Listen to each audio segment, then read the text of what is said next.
What does it take to earn that level of investor confidence?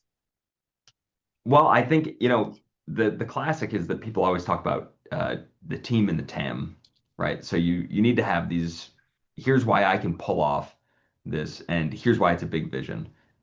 So if you go into it and you have a great resume, but you're like, I'm gonna get in the pencil business, they're looking at it and going, I don't think more people are buying pencils. I think that's like pretty limited. There aren't that many, like, how big could this really get? So they are, they're looking for that big vision and they're looking for the team.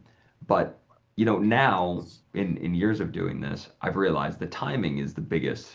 Hmm. You could have a weak team and even a weak market size as long as the timing is really good for Right. what you want to do. And that's, because now I've been doing this long enough to see other entrepreneurs that have started companies, raced up to 100 million in revenue or something like that, and then just crater out, very quickly. One guy that I know did that with COVID.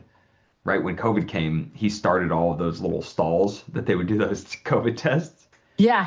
and the guy had nothing to do with anything medical.